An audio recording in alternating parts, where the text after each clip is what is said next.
Salut les amis, j'espère que vous allez bien. On est parti aujourd'hui pour le 1393e épisode de l'After Zap Image. Avant de débuter, n'hésitez pas à vous abonner à la chaîne. Très récemment les amis, on a dépassé la barre des 117 000 abonnés sur la chaîne. Donc un grand merci à tous ceux qui me rejoignent quotidiennement, à tous ceux qui sont là évidemment depuis de nombreuses semaines, de nombreux mois, voire pour certains même de nombreuses années. Ça fait hyper plaisir d'avoir autant de soutien. Merci à vous tous les amis. Et pour ceux qui ne sont pas abonnés, n'hésitez pas à vous abonner, ça ne coûte absolument rien pour vous. On va poursuivre nous les amis avec des informations qui concernent l'Europa Conference League. Hier, l'OGC Nice était en déplacement à Tel Aviv pour affronter le Maccabi. C'était le barrage aller de qualification à l'Europa Conference League. Ça s'est mal passé pour les Niçois, battu 1-0 en Israël, but de Perica à la 74e minute. Les Aiglons peuvent en plus de ça nourrir beaucoup de regrets à l'issue de cette rencontre. Il y a eu pas mal de très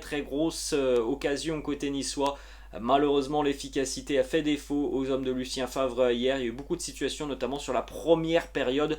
Nice aurait dû mener au score à la mi-temps. Malheureusement, les Niçois n'ont pas été efficaces. Quelques déclarations autour de cette rencontre. Premièrement, Dante qui nous dit: on réfléchit trop, c'est le moment de hausser notre niveau d'intensité et notre esprit de compétition. On n'a plus de temps à perdre. Il faudra donc inverser la tendance la semaine prochaine du côté de l'Alliance Riviera de Nice pour éviter un affront et une élimination prématurée d'une Coupe d'Europe. Avec tout le respect que l'on peut avoir pour les clubs israéliens, Nice doit sortir cette équipe du Maccabi Tel Aviv, et Nice aurait déjà dû, après ce match aller, être en position de force. C'est pas le cas. Les Aiglons vont devoir renverser la situation la semaine prochaine. Deux déclarations maintenant de l'entraîneur Lucien Favre. Premièrement, il nous dit: on n'est pas revenu confiant en seconde mi-temps. Le Maccabi a plusieurs bons joueurs, on les avait étudiés. Il faudra attaquer la semaine prochaine, mais rester intelligent. On peut gagner 2-0 ou 3-1. Autre déclat de Lucien Favre qui nous dit: il y a des joueurs de qualité en face, avec une très bonne organisation au match retour. Il ne faudra pas attaquer sans arrière-pensée. Il faudra être intelligent dans le jeu. Mais on sait qu'on doit gagner avec 2 buts d'écart. On va le faire. C'est tout ce que l'on souhaite à l'OGC Nice. Les Aiglons qui évidemment ont un effectif qui est taillé, je pense déjà pour l'Europa League. Ce serait un gros coup d'arrêt de se faire éliminer de l'Europa Conference League, même avant le début de la compétition sur ces tours de barrage.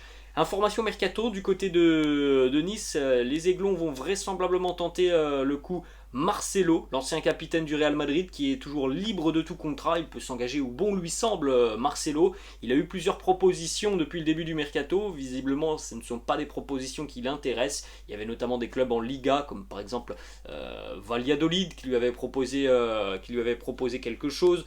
Il y avait aussi des clubs en Turquie qui lui avaient proposé quelque chose. Ça ne répond pas aux attentes de Marcelo. Donc Nice devrait tenter sa chance.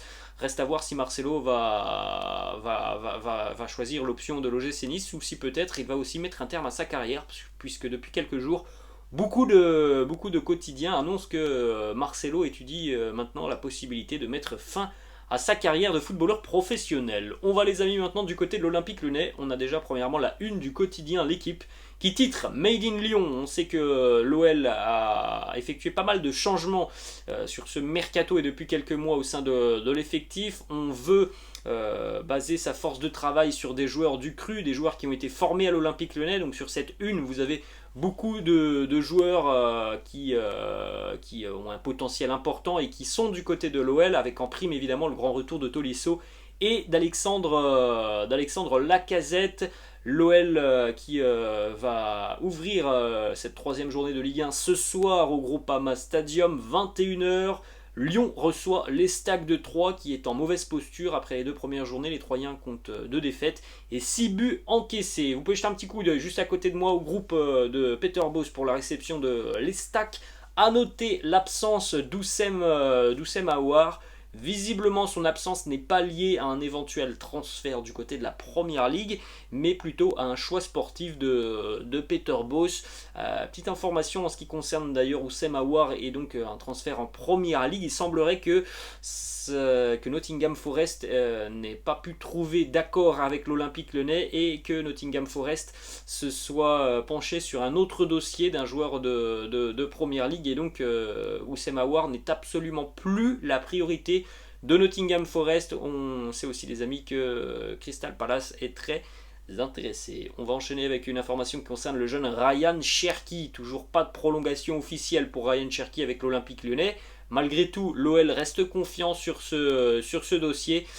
Lyon fait face notamment à la concurrence de deux grands clubs allemands, mais aussi de l'Atalanta qui hier a déjà transmis une première offre concrète à l'Olympique lyonnais.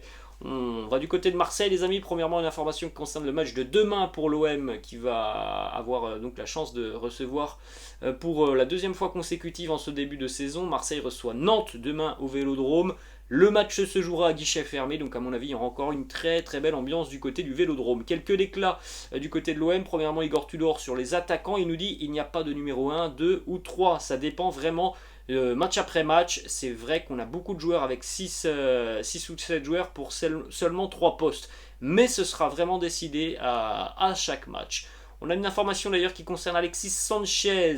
Hier, lors de la séance d'entraînement de l'Olympique de Marseille, Alexis Sanchez ne s'est pas entraîné, on ne connaît pas pourquoi, donc on ne connaît pas la raison, pardon, les amis, de cette absence d'Alexis Sanchez à l'entraînement, peut-être un pépin physique, donc à l'heure actuelle on ne sait pas s'il sera présent dans le groupe phocéen pour la réception de Nantes demain. Ensuite, déclaration de Valentin Rongier en conférence de presse hier. Elle nous parle de certaines différences entre Sampaoli et Tudor. Il nous dit Tudor, c'est quelqu'un qui aime aller vite vers l'avant, qui veut faire un pressing haut sur le terrain. C'est un style de possession contre un jeu direct. Voilà le petit comparatif entre Sampaoli et Igor Tudor. Ensuite, du côté de Marseille, selon le quotidien L'équipe, et ça a été même confirmé par Fabrizio Romano, l'OM souhaite effectuer un échange avec l'Atalanta Bergame.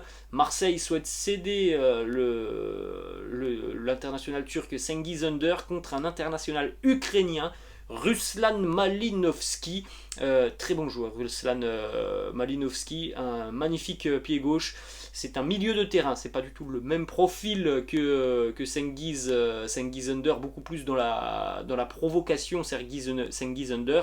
Ruslan Malinovski, c'est plus quelqu'un qui va être box-to-box, bon relayeur, très très belle frappe de balle. Il a un pied gauche qui est magnifique, franchement, il a une frappe de balle qui est hyper puissante. Ruslan Malinovski, il envoie en général des missiles en dehors de la surface de réparation, donc c'est un super joueur.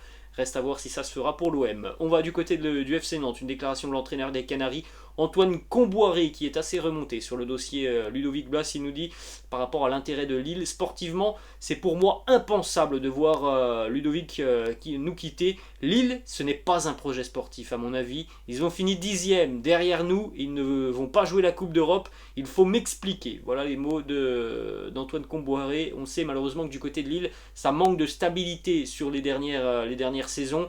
Il est vrai que l'effectif est tout de même très intelligent et sérieux du côté de Lille cette saison. Je pense que les Canaries termineront derrière le LOSC cette saison par rapport à Paulo Fonseca, par rapport aux recrues du LOSC. Mais voilà, il y a cet avantage aussi côté nantais de jouer la Coupe d'Europe. Je ne sais pas si ça durera évidemment du côté de Nantes, mais en tout cas on joue la Coupe d'Europe cette saison. Côté lillois, voilà, cette saison on se contentera de la Ligue 1, certes avec un bel effectif. On va du côté de Paris, les amis. Premièrement, le PSG a essuyé un refus du RB Leipzig en ce qui concerne Mohamed Simakan. Le joueur ne devrait pas rejoindre le PSG puisque le club allemand ne souhaite pas le libéré. Autre information côté Paris Saint-Germain qui concerne Milan Skriniar. Luis Campos a voyagé en personne du côté de Milan pour discuter avec l'Inter.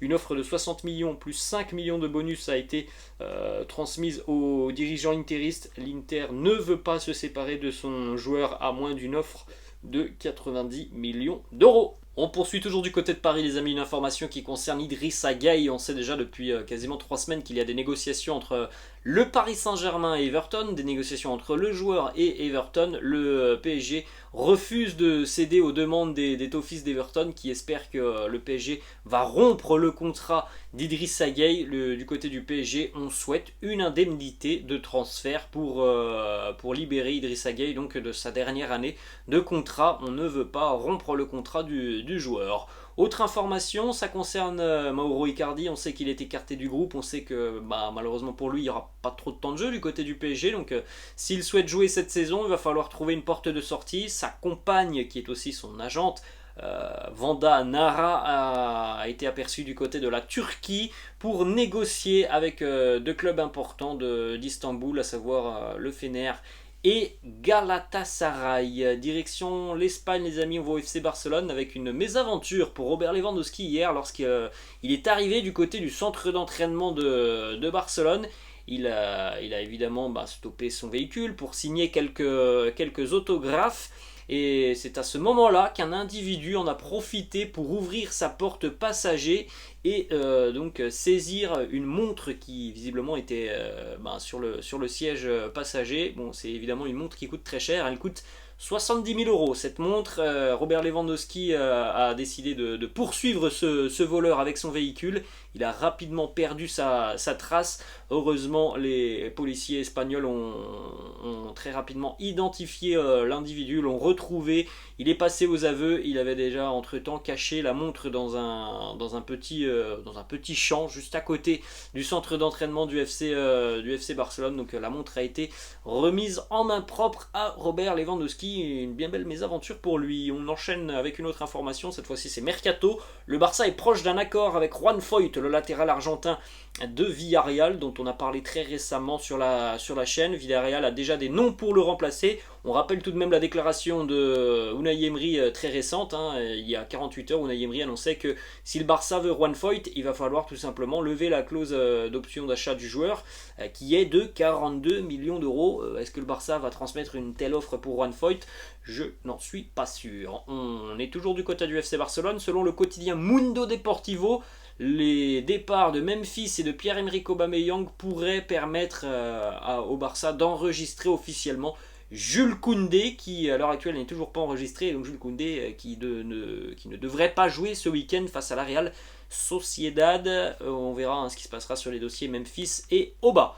Autre petite information qui concerne le mercato du Barça, c'est Pep Guardiola qui nous dit mercredi vous verrez Bernardo Silva jouera au Camp Nou. Ce qui est sûr, c'est qu'il jouera bien sous nos couleurs lors de cette rencontre. Mercredi prochain, match entre le Barça et Manchester City au Camp Nou avec les deux grosses équipes qui seront présentes, et donc Bernardo Silva qui sera au Camp Nou mais qui sera toujours sous les couleurs de City. Direction le Real Madrid, les amis. On a deux informations qui concernent Casemiro. On a deux informations de Fabrizio Romano qui annonce que du côté de Manchester United, on pense que ce n'est plus qu'une question de temps, que pour le moment la visite médicale de Casemiro n'est pas prévue, mais que ça devrait se faire d'ici 24 ou 48 heures. Donc évidemment ça serait trop court pour voir Casemiro affronter Liverpool lundi en Première Ligue. On a un magnifique duel entre Man U et Liverpool. En tout cas, ce qui est quasiment certain à l'heure actuelle, c'est que Manchester United a réussi à convaincre Casemiro de les rejoindre. Donc l'international brésilien devrait bel et bien s'engager du côté des Red Devils. En tout cas, tout va en ce sens depuis les dernières informations du courant de l'après-midi hier. L'offre devrait donc être de 60 millions d'euros plus 10 millions de bonus, contrat jusqu'en 2026 qu'il attend du côté de Manchester. Et petite précision par rapport à ce qui a été dit, ce que j'ai dit aussi hier, ce qui était sorti, ça ne sera pas x2 au niveau du salaire de Casemiro du côté de Manchester United, mais quelque chose qui est très très proche de doubler son salaire par rapport à celui du Real. Autre information, les amis, sur un joueur qui est suivi maintenant par le Real Madrid, pourquoi pas pallier au départ de Casemiro, c'est Bruno Guimaraes, le milieu de terrain brésilien de Newcastle. C'est Fabrizio Romano qui l'annonce. Cependant, Newcastle ne semble pas être vendeur sur le dossier Bruno Guimarães, direction Manchester United. Première information qui concerne Cristiano Ronaldo, qui maintenant depuis quelques heures a été lié au Borussia Dortmund. Le BVB n'a aucune intention de recruter Cristiano. Il est jugé trop vieux et ses prétentions salariales sont trop élevées. Encore un refus pour Cristiano. Autre information, ça concerne le jeune ailier brésilien de l'Ajax Amsterdam, Anthony. Manchester United a fait une offre de 80 millions d'euros hier auprès de l'Ajax. L'Ajax a refusé cette offre de 80 millions d'euros. Direction l'Italie pour terminer cette vidéo, les amis. On va au Napoli. Signature du fils de Diego Simeone, Giovanni Simeone, qui quitte le Hellas. Il est prêté 1 an du côté de Naples. Il y a une option d'achat d'à peu près 12 millions d'euros pour les Napolitains.